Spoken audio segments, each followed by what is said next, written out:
Bismillah ar-Rahman ar-Rahim. Good afternoon, Assalamu alaikum. This is PTV World. Joining you for the news this hour, I'm Ahmed Nawaz. And I'm Rida Shah. Let's take a look at the headlines first.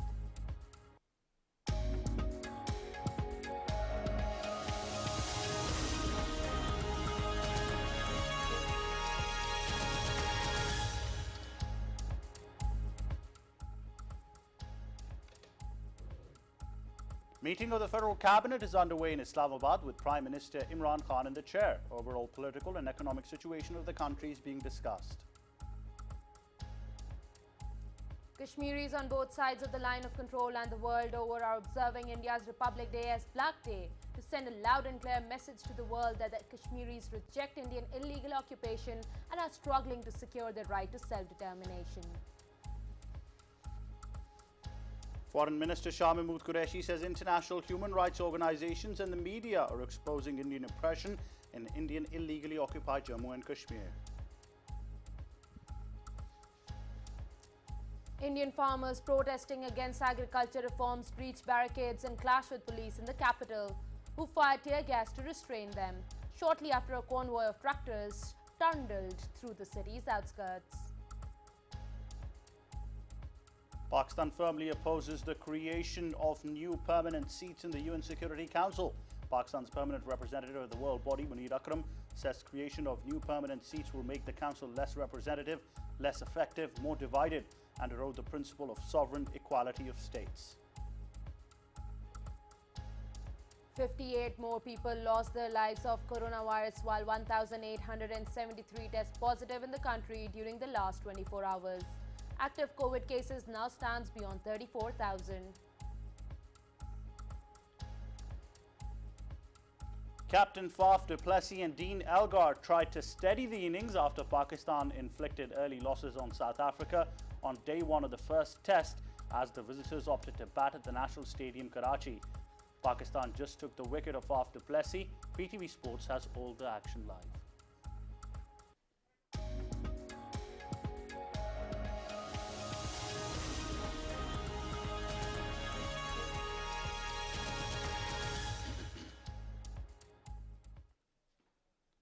And now for the news in detail. Meeting of the Federal Cabinet is underway in Islamabad with Prime Minister Imran Khan in the chair. The meeting is to discuss overall political and economic situation of the country. It will also discuss matters pertaining to procurement of anti-COVID vaccine.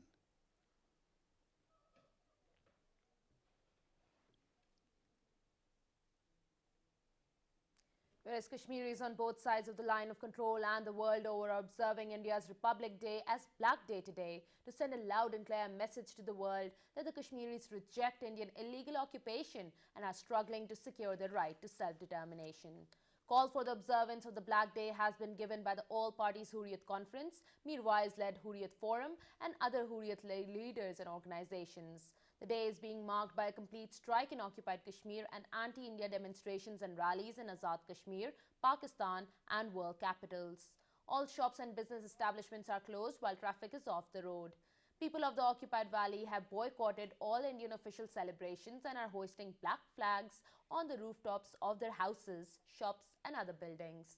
The day will remain a dark day in the history of Kashmir as India has been trampling every right of Kashmiris since illegally and forcibly occupying the Indian illegally occupied Jammu and Kashmir in 1947.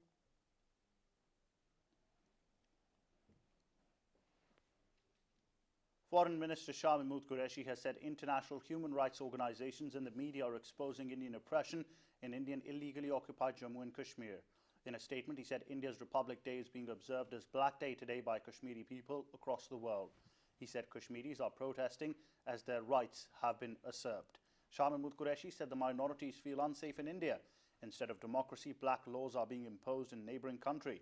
Shah Mahmood Qureshi said the negative policies of BJP government are also adversely affecting the Indian economy. The foreign minister said that all neighbouring countries, including Bangladesh, Nepal and China, are annoyed over Indian posture. Minister for Kashmir and Gilgit-Baltistan Affairs Ali Amin Gandapur has lashed out at India for its rise as a rabid fascist regime wrapped in Hindutva ideology, observing the so-called Republic Day. In a statement, Ali Amin Gandapur said India's sham democracy and pseudo-secularism has been exposed as the world is witnessing a Hindu extremist regime in India. The minister said Indian judiciary and army are hand in hand with RSS gang to pursue its extremist designs.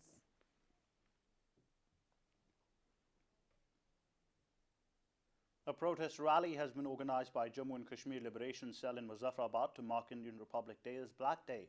Rally started from Burhan Wani Chowk and ended at Alandar Chowk. A large number of citizens participated in the rally. The participants of the rally were holding black flags and banners inscribed with pro-independence and anti-India slogans. Addressing the rally, the speakers vowed that the struggle for independence from Indian subjugation would continue. They said that India has crossed all limits of atrocities in Indian illegally occupied Jammu and Kashmir. They urged international community to take notice of Indian state terrorism in the occupied territories and play its role in giving the oppressed Kashmiris their birthright, the right to self-determination.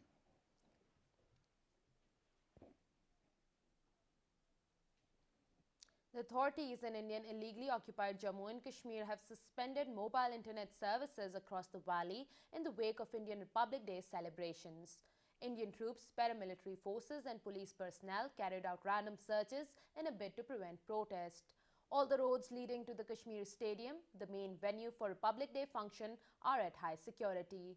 The area remains closed for any civilian movement. Police conducted raids on the residences of Hurriyat leaders and activists in Srinagar and arrested Javed Ahmed Mir.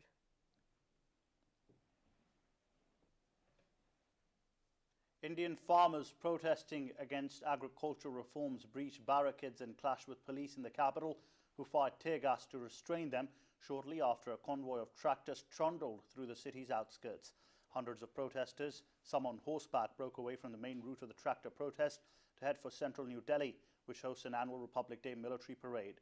They commandeered cranes and used ropes to tear down roadblocks miles from routes approved by police, forcing constables in riot gear to fall back and let them pass. 9 rounds of talks between the government and the farmer unions have failed to end the deadlock, with farmers rejecting the government's offer to delay the laws for 18 months as they push for complete repeal. The tractor march threatens to overshadow the annual Republic Day military parade in the capital.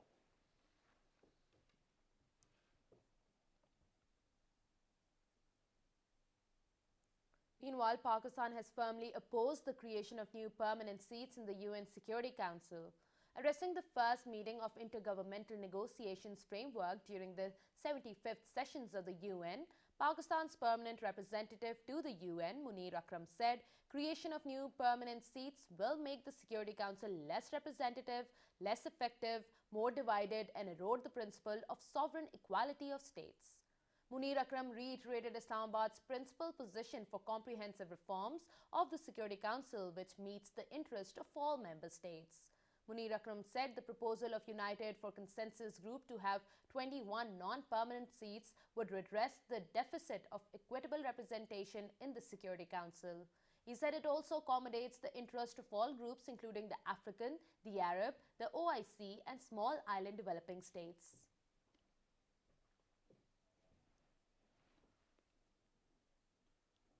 The Senate has rejected PEMRA Amendment Bill empowering the authority to take action on issues of employment and release of salaries. The bill was tabled by Senator Faisal Javed. Leader of the House and Senate, Shehzad Wasim, expressed dismay over the rejection of the bill. Senator Faisal Javed said opposition's position against working journalists and media workers is beyond comprehension. On the other hand, Senator Peer Sabir Shah tabled the Criminal Laws Amendment Bill, under which the crime of tarnishing the image of Quaid-e-Azam Muhammad Ali Jinnah and removing it without permission has been declared a non-bailable offence. The Senate also condemned declaring Mirza Masroor as Caliph of Islam on Google and Wikipedia, and the upper house unanimously adopted the resolution tabled by Senator Sirajul Haq.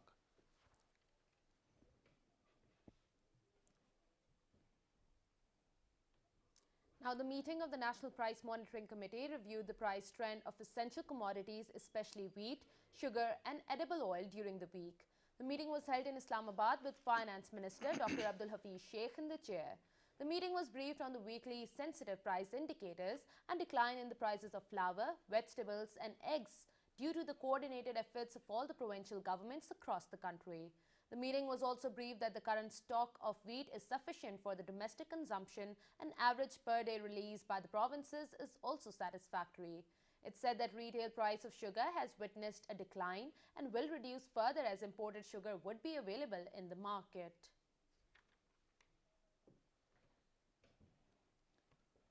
Foreign Minister Shah Mahmood Qureshi informed his Afghan counterpart that Pakistan is committed to establish markets near Pak-Afghan border to increase bilateral trade volume. During telephonic conversation between the two foreign ministers, both sides discussed bilateral relations and Afghan peace process. The foreign minister said Pakistan wants peaceful, comprehensive and long-term solution to Afghan issue, adding that Pakistan played a reconciliatory role in US-Taliban agreement under collective responsibility.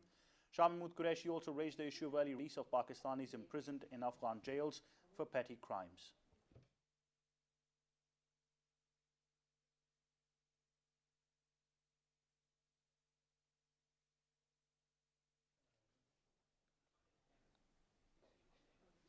Now, the government of Japan has agreed to provide grants for installation of weather surveillance radar in Sakar. The agreement was signed between Ambassador of Japan to Pakistan, Matsuda Kuninori, and Secretary Minister for Economic Affairs, Noor Ahmed, in Islamabad. Weather surveillance radars have been upgraded in Islamabad and Karachi and will be established in Multan under JICA's grant aid. 58 more people have died due to coronavirus in Pakistan during the past 24 hours, with more than 1,800 people reporting positive tests after testing was conducted on more than 42,000 people.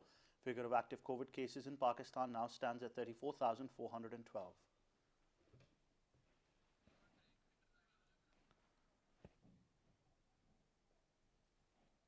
News from around the world coming right after a short break. Stay tuned.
Welcome back. Now, looking into our international news segment, the number of coronavirus cases across the world have now surpassed 100.2 million, while the pandemic has so far claimed over 2.1 million lives. More than 72.3 million patients have so far recovered from the disease across the world. The death toll due to coronavirus soared to over 431,000 in the United States, over 153,000 in India, and more than 217,000 in Brazil.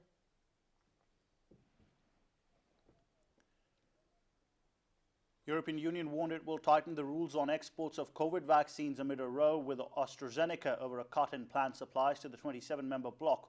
Health Commissioner Stella Kyriakides said the EU will take any action required to protect its citizens. Last week, AstraZeneca told EU that it was falling behind on its supply target because of production problems. EU has been criticised for the slow rollout of the vaccines, which it buys on behalf of all member states. The row could also affect supplies to the UK with Pfizer-BioNTech vaccine developed by the US and Germany.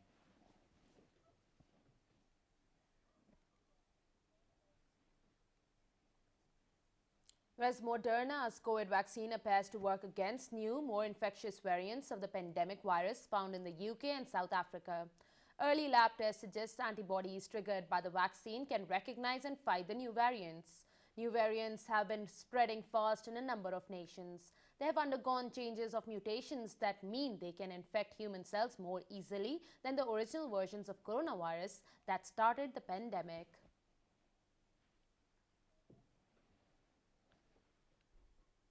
China has warned India to exercise restraint after reports of a border face-off between Indian and Chinese troops emerged.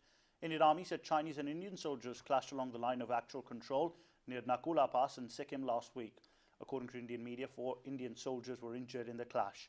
Chinese Foreign Ministry spokesman Zhao Lijian said he didn't have any information to offer on the incident, but told India to maintain peace and stability in border areas. Commenting on US Navy's movement in the South China Sea, the spokesman added, "This is not good for peace."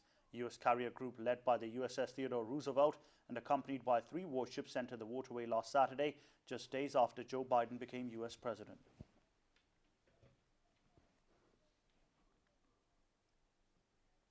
Now, the second impeachment trial against former U.S. President Donald Trump is set in motion after House of Representatives delivered to the Senate a charge accusing former president with inciting insurrection in a speech to his supporters before the deadly attack on the Capitol. 9 House Democrats who will serve as prosecutors in the trial and 100 senators are due to serve as jurors in proceedings that could result in Trump's disqualification from serving as president ever again.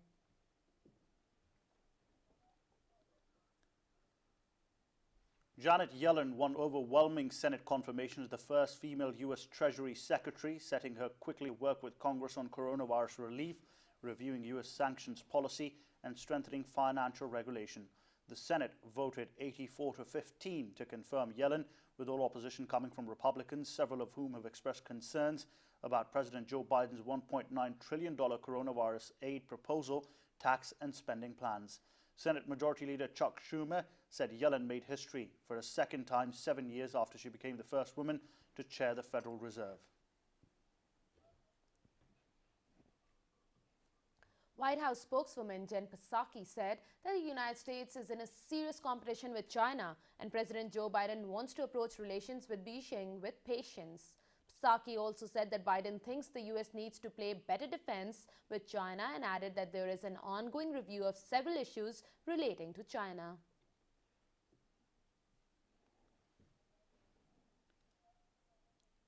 UN Secretary General Antonio Guterres urged businesses to lead the way to a fair and sustainable recovery from COVID-19 pandemic while tackling the climate crisis, adding the world had reached a moment of truth. Addressing a virtual meeting on the World Economic Forum in Davos, Guterres spoke of global fragilities in climate, geopolitical divides, cyberspace and disarmament with growing risks of nuclear and chemical proliferation. He said the world needs to address these fragilities. Guterres reiterated his concerns about a great fracture within the United States and China split by different dominant currencies, trade and financial rules, internet and geopolitical and military strategies. The Russian President Vladimir Putin called weak protests demanding the release of opposition leader Alexei Navalny illegal and dangerous. Putin said nobody should use illegal actions to further their own political interest. Meanwhile, the U.S. President Joe Biden said the United States is concerned about Russia's treatment of jailed Kremlin critic Alexei Navalny, while also seeking an extension of the New START nuclear weapons agreement with Russia. Police detained more than 3,000 people and used force to break up rallies across Russia after thousands of people took part in protests.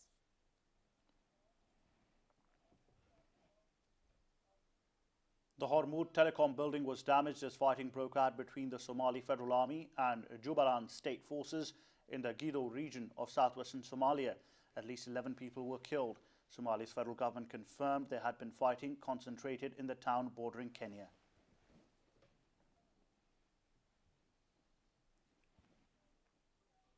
Meanwhile, thousands of people gathered in Sydney to protest against the mistreatment of Indigenous people in Australia as the country marked its National Day on the anniversary of the arrival of the British First Fleet in 1788.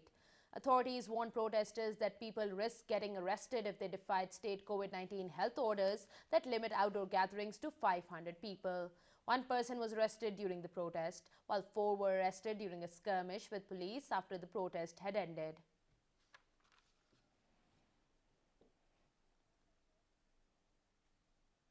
Police in the Netherlands have again clashed with protesters defying a curfew following a weekend of unrest. Riot police fired warning shots and used tear gas to clear streets in Rotterdam after an emergency order issued by the mayor failed to move hundreds of protesters. Unrest started over the weekend as protesters kicked back against newly imposed coronavirus restrictions. Prime Minister Mark Rutte has condemned what he called criminal violence.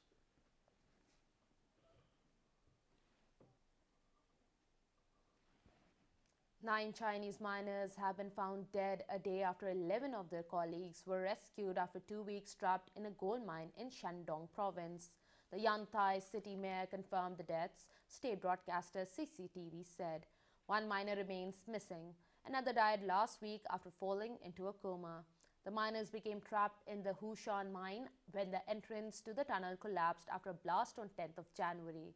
There was joy on Sunday after the 11 were brought to the surface.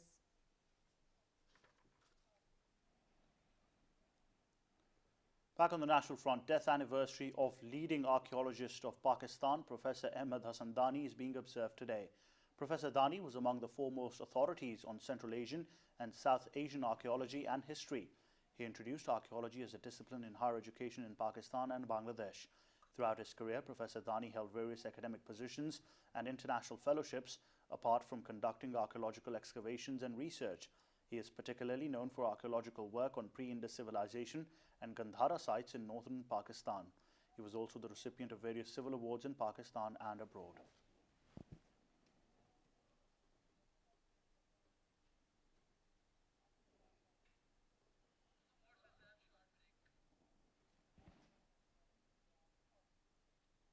Coming up next are sports news with Saifullah Khan right after this short break. Stay tuned.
Welcome to Sports News. I am Saifullah Khan. Let's begin with the South Africa tour of Pakistan. Opting to bat, South Africa were 133 for 4 a short while ago against Pakistan in first test at the National Stadium in Karachi. PTV Sports, of course, telecast the match live. Visitors lost early wickets as Shaheen. I think that's great news for Pakistan, because I did say in the past as well that Dean Elgar is going to be the key element for South Africa to bat through, and they've just taken the 5th wicket. So Pakistan is having a great session after lunch. Before lunch, I thought South Africa did have the upper hand, but now I think with spin bowling coming to the party, Pakistan has a great chance in this test match. So the decision to go in this test with 2 leg spinners seems to be working, yeah? Yeah, one, of course, spinner that you've got as a leg spinner, one left arm spinner. So it just worked probably, because I think I'm surprised a bit, because I think the wicket is turning on the very first day, very first session, second session now after lunch. So it's turning already. So it's good to see that they're bowling in their lines. And I would have always loved to see Yasir Shah being given some competition, because we talked about the fact that it's about time. He's been given so many chances that there are new talent that are given the opportunity to perform.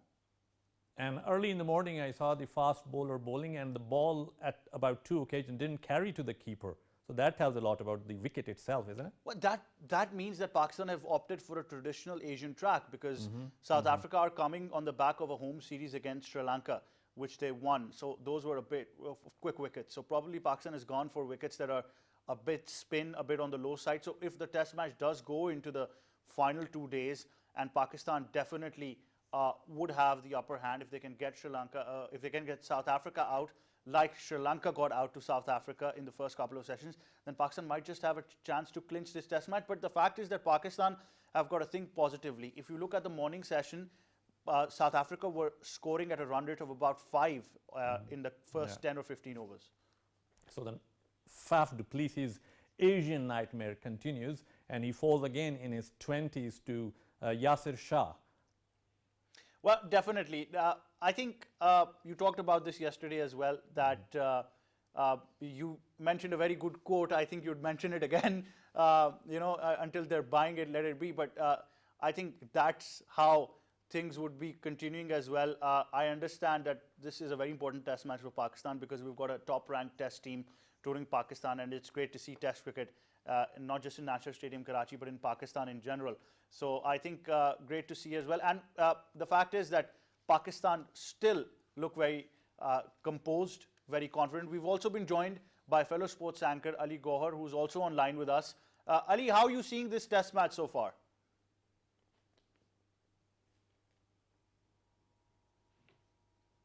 Ali Takes Gohar, a little bit of time in Pakistan for things to happen. But I think Pakistan overall have been good. They look motivated. They've got a couple of debutants in there who are already making an impression.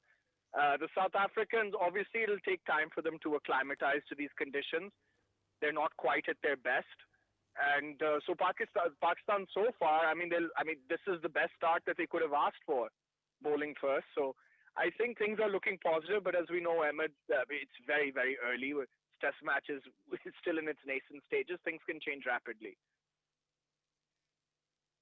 Saif, do you agree that test match is 5 days of cricket? And with the inconsistency that Pakistan has had, if they get to bat and chase down a target, might be tricky if the South African spin bowling comes to the party. Yes, fourth Look, innings. and I'm sure you as well and many others, we're never comfortable when Pakistan is chasing, whether it's 100 runs or 150. And going back to 97, Pakistan were chasing 140 in Faisalabad, and they lost. They should have won that match easily. Pollock, I think, took 4 or 5 wickets. So that's always a concern when you talk about Pakistan chasing. But look, that's something that they have to get over. As I said, Pakistan are determined to come out strongly after the way they lost against New Zealand. So I see this Pakistan side fighting to the very end. Babar Azam is a new captain, so he has a point to prove. He'll want to prove that captaincy won't affect his batting. And this looks like a well-balanced team. I think I like the team that's been picked. I think Noman has been very impressive. 34 years of age. He waited for years and years and years to make his debut. I think this looks like a good balance here. So hopefully Pakistan will maintain the pressure and win this test match. Right, Saifullah Khan, a big supporter of the Pakistan team. Do you fancy chasing? No. It would be very risky. But if they have to chase, well, you can rely on Babar Azam. He has a fantastic record playing at home. He averages about 202 in Pakistan. He has a century in Karachi, and he has 2 in Pindi. So I think the return of Babar Azam to Pakistan team is a big boost, and South Africa definitely sees it as a threat. Mark du Plessis did say earlier that Babar Azam is a big threat when it comes to batting. So I believe that, it's going to be a really interesting... Things might get tough, as Saif has always said. Ali Gaur, thank you so much for joining us on PTV World. Saif, you also had a wonderful stat about Fawad Alam as well yesterday, and which gives us much hope as well. Exactly. He has a phenomenal record at the National Stadium, Karachi, and he has about 8 50s and 10 hundreds with an average of about 68.8. So when Pakistan bats, Babar Azam and Fawad Alam will be watching them to score big, you know. Score big indeed, and the action still continues on National Stadium in Karachi. You can just see the live visuals on your screens as well. PTV Sports has all the action live. You can just see some of the visuals from the day. The highlights are there as well. And definitely me and Saif have got our fingers crossed, but you never know. Anxiety might just come into play.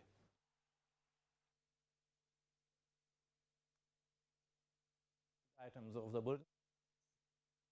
Cricket coach Mark Boucher says he does not believe that bubble life during tours are sustainable for a financial or mental standpoint.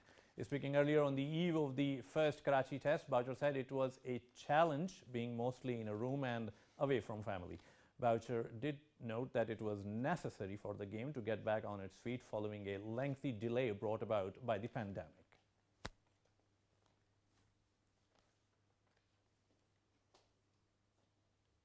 Sri Lanka's Lasith Ambalunia claimed 10 wickets in a losing cause as England whitewashed Sri Lanka in Test series by winning the second and final Galle Test by 6 wickets. Late on day 4, after Ambalunia removed Crowley, Bairstow and Lawrence, and Mendes got rid of captain Joe Root early in the innings, opener Dom Bass 56 and Josh Butler 46 made sure they guided visitors home without any further loss. Earlier, Sri Lanka began with a 37 runs lead, but Dom Bass and Jack Leach took 8 wickets between them as hosts suffered a second innings meltdown, scoring only 126 and setting England 164 to win. Even Jack Root got in the act, claiming 2 wickets, including Lasith Ambaldini's, who scored 40, most by anyone in the second innings. Joe Root was declared man of the match and player of the series. Final score, Sri Lanka 381 and 126, England 336 and 164 for 4.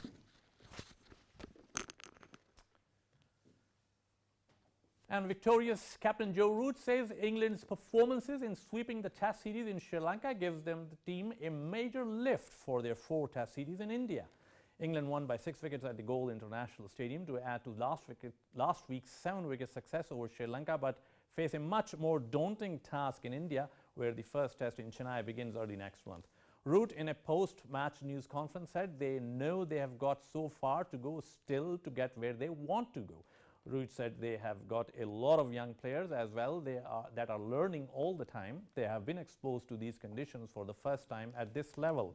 He said he thinks they have just got to keep looking to build, keep looking to improve, take as much experience from this series as they can, and keep looking to get better all the time. And that's all you can ask for a group of players that are in a position they have never been before.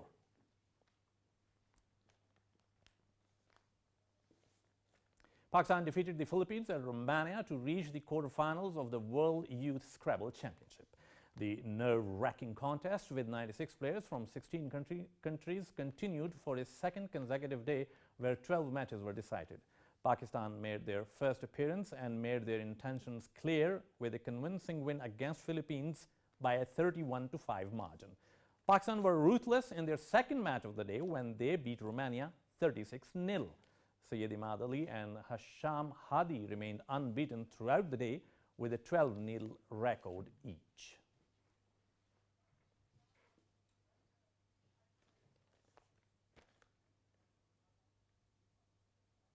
Right, we'll take you live to Lahore, where Firdaus Ashik Awan is addressing the media.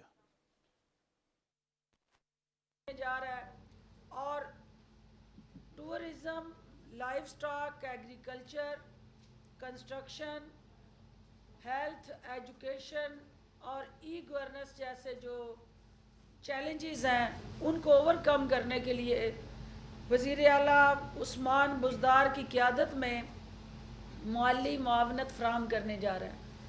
वज़ीर आला उस्मान बुज़दार ने वफ़द को यकीन दिलाया کہ پنجاب کے اندر corruption اور corrupt practices کا خاتمہ ای گورننس سے ممکن ہے، اور ڈیجیٹل پنجاب کا جو خواب ہے وہی ترقی کو شفافیت سے نچلی سطح تک ہر ضلع تک پہنچانے کا واحد اور مؤثر ذریعہ ہے۔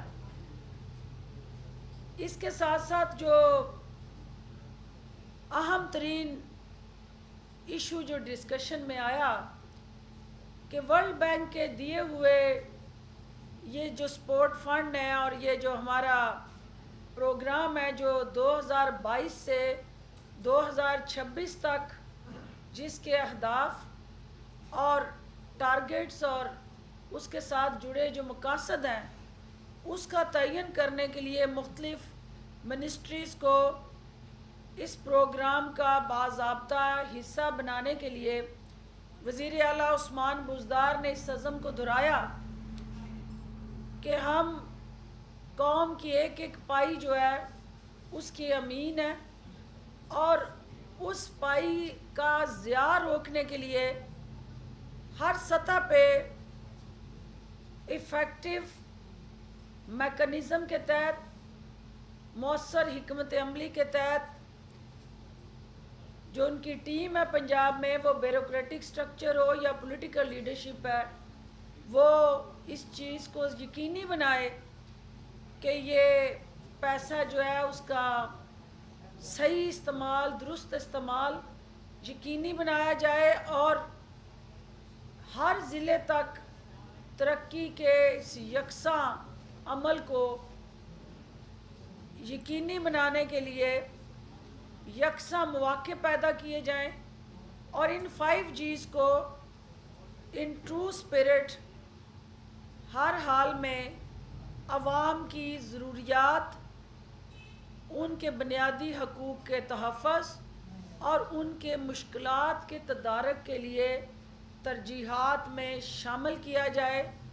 اور ورلڈ بینک کے ڈائریکٹر نے حکومت پنجاب اور منسٹریز کے دیگر جو عہدیداران اور لیڈران اور سیکرٹریز ہیں ان کی کارکردگی کو سراہا، اور پنجاب جس طرح سے گڈ گورننس اور ایک شفافیت کے ساتھ جڑے عوام دوست پالیسیز کو عوامی مفاد میں پلان، ڈرافٹ اور پھر اس پہ عمل درآمد کرنے کے لیے پرعزم ہے، اس جذبے کی انہوں نے تعریف کی اور اس خواہش کا اظہار کیا کہ پنجاب سے لٹریسی ریٹ کو امپروو کرنے کے لیے، کوالٹی ہیلتھ کو انشور کرنے کے لیے، اور جو ہمارا پاورٹی ریڈکشن اسٹریٹجی پلان ہے اس کو ہر حال میں سپورٹ کرنے کے لیے ورلڈ بینک جو ہے وہ اپنے تمام دستیاب جو وسائل ہیں ان کو بروئے کار لائے گا، اور ترقی یافتہ خوشحال روشن پاکستان سے جڑا جو وزیر اعظم عمران خان کا خواب ہے، پنجاب اس کی حقیقی جھلک اور عکاسی بنے گا۔ That was Special Assistant Chief Minister Punjab Firdaus Ashiqawan, who was addressing the media in Lahore. She highlighted that investment projects are being initiated in Punjab and the dream of a digital Punjab is being realized. She also highlighted the amount of money that the World Bank is going to be investing in the province as well. Now we'll take you back to Saifullah Khan with the sports news. Thanks, Ahmed. Welcome back. The final one-day international between Pakistan women and South Africa women will be played today in Durban. Hosts already enjoy 2-0 lead over green shirts. Pakistan women lost first ODI by 3 runs and the second by 13 runs. They can, however, end the ODI series on a victory note by scoring a consolation win in Durban. The ODI series is followed by a 3-match T20 international series. Pakistani mountaineer Muhammad Ali Satpara, along with other members, have been rescued by Pakistan Army amid strong wind and sickness. The sources said the attempt to ascend K2 has been postponed till January 29. Pakistani climber Mohammad Ali Satpara and son Sajid Satpara began their journey on Sunday with team member John Snorri. On January 16, a 10-member team of Nepali climbers became the first mountaineers to summit the world's second highest peak K2 in the winter season. Over 60 mountaineers joined on Pakistan's mighty K2, contesting to conquer one of the world's last major climbing challenges.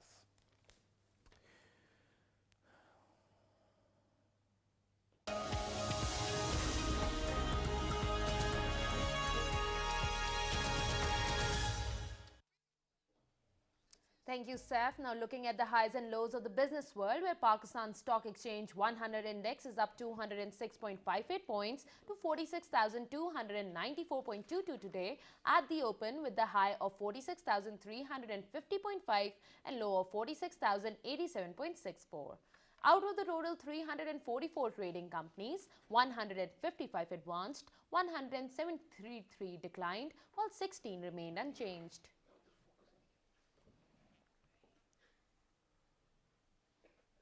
Hong Kong stocks tumbled today following the previous day's strong rally, while the Chinese central bank's decision to mop up excess liquidity in mainland financial markets put a brake on vast cross-border investment moves over the past few weeks.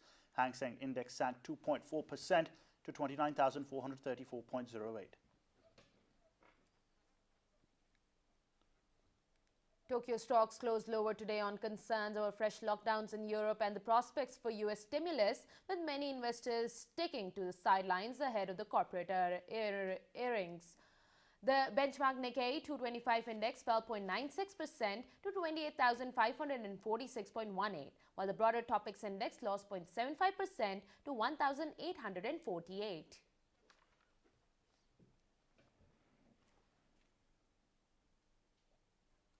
Tech shares were on top again as a heavy week of corporate earnings kicked off, while pharmaceutical companies offered mixed news on coronavirus vaccine.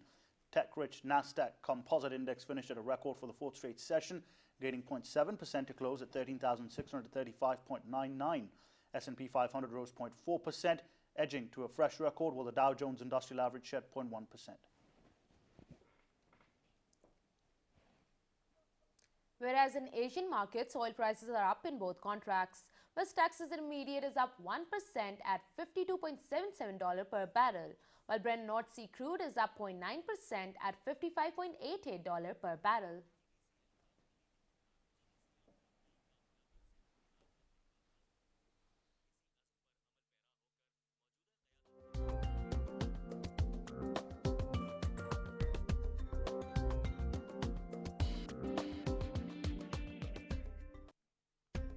The weather update, where cold and dry weather is expected in most parts of the country during the next 24 hours. However, very cold in Upper Khyber Pakhtunkhwa, Kashmir, Gilgit-Baltistan and Balochistan. Met Office says continental air is prevailing over most parts of the country. And well, that's all for now. For more details and live streaming, log on to our website world.ptv.com.pk. You can find us on our Facebook page with the name of PTV World and follow us on Twitter at World PTV. From Ahmed Nawaz, Rida Shah, Saifullah Khan and the entire team of PTV World, it's goodbye for now.